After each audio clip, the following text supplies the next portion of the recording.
สมมติถ้านักศึกษาเจอโจทย์แบบนี้บอกว่าจะเป็นตอนเสียงบอกหรือว่าตอนเจอกิจกรรมมันต่างๆที่นักศึกษากำลังประเสริฐอยู่เนาะถ้านักศึกษาเจอโจทย์แบบนี้ก็คือลักษณะของคำถามมันอาจจะบอกว่าจงคิดไล่หาบรรดาตัวเลขอยู่ในแต่ละ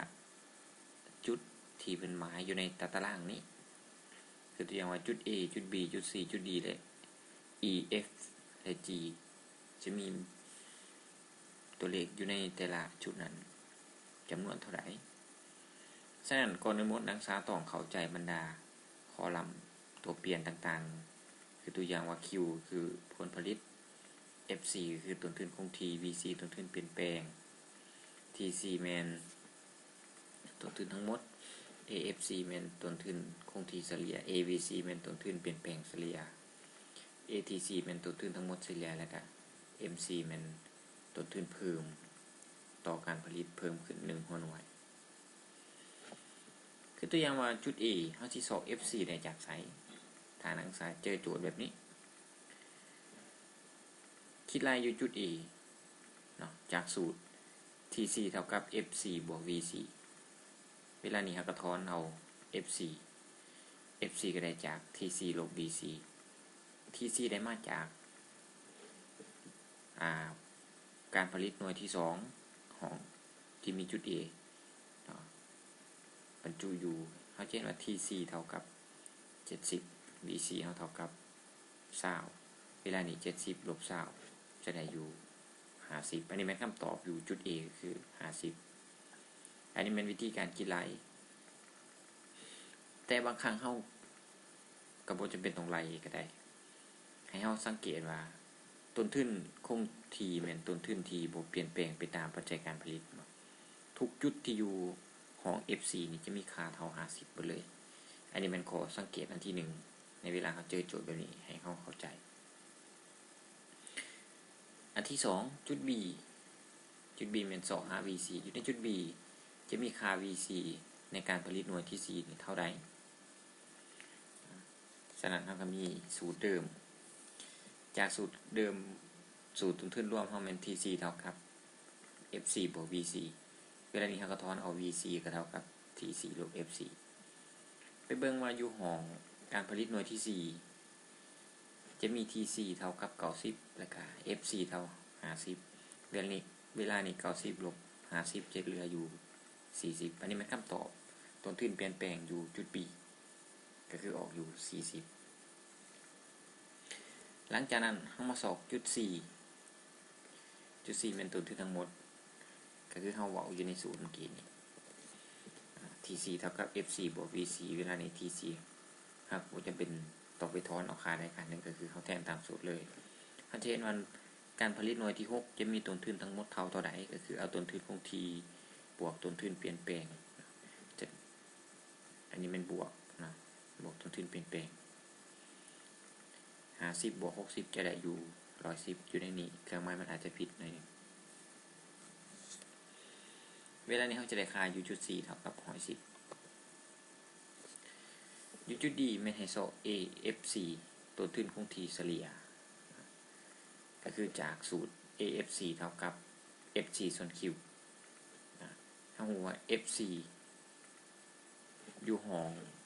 การผลิตหน่วยที่8ที่มี FC อยู่50เอา50มาส่วน8จะออกอยู่ 6.25 จะเป็นคำตอบอยู่ใน 2D ว่าคำตอบอยู่นี่แม่นเท่าไหร่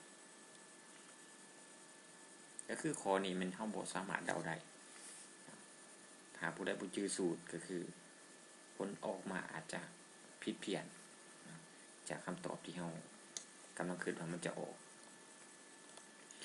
ต่อมาจุด E 2 AVC สูตร AVC มันเท่ากับ VC ส่วน Q AVC เท่ากับ VC ในการผลิตหน่วยที่10จะออกอยู่1หน่วยเอาหน่วยหาร10เวลานี้ต้นทุนเฉลี่ยเปลี่ยนแปลงเฉลี่ยจะออกอยู่ทุกๆการผลิต1หน่วยจะมีต้นทุนอยู่10อันนี้เป็นคำตอบอยู่จุด E จุด F จุด F แม่นให้สอหาต้นทุนทั้งหมดเฉลี่ย ATC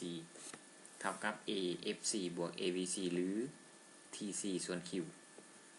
ซึ่งเขาหูจากการคิดไล่เนาะอยู่ในตารางนะ AFC อยู่จุด D แม่นออกอยู่ 6.25 บวก AVC ที่เราไล่มองกี่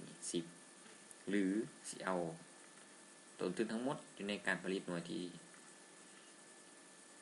ผ่านมา130หาร8จะออกอยู่ 16.25 6.25 บวก 10จะออกอยู่ 16.25 อันนี้เป็นต้นทุนทั้งหมดเฉลี่ยและสุดท้ายจุด G จุด G มันให้สอหาต้นทุนส่วนเพิ่มในเมื่อการผลิตเปลี่ยนแปลงไป1หัวหน่วยอยากรู้ว่าต้นทุนนี้จะเปลี่ยนแปลงไปเท่าไหร่หรือว่าจักเปอร์เซ็นต์ก็คือ MC ได้มาจากการคิดไล่ผลตำราขั้นหนึ่งของ TC ตาม Q หรืออัตราการเปลี่ยนแปลงของต้นทุนทั้งหมดต่อกับอัตราการเปลี่ยนแปลงของปริมาณการผลิตซึ่งเขาจะเห็นว่าอยู่ในห้องจุด G นั้นTC อยู่ห้องนาฬิกามันเท่ากับ90 TC ก่อนหน้านี้มัน70ส่วนแลนตา Q ในการผลิตหน่วยที่จุด G อาศัยอยู่มัน4หน่วยที่4ลบให้หน่วยพันมามัน2เวลานี้จะได้อยู่90ลบ70กับ20ส่วน2จะออก10เวลานี้ทุกๆการเพิ่มขึ้นของผลผลิตแต่ละหน่วยต้นทุนส่วนเพิ่มจะเพิ่มขึ้นอยู่10คือกันอันนี้เป็นตัวอย่างในการสอบหาคำตอบถ้าหากว่าเราเจอหรือว่านอนอยู่ในสถานการณ์แบบนี้เราสามารถคิดไล่ได้และก็สามารถตอบคำตอบที่ชัดเจนได้เราบ่สามารถเดาได้ในบางห้องของต้นทุนแสดงให้เข้าใจว่า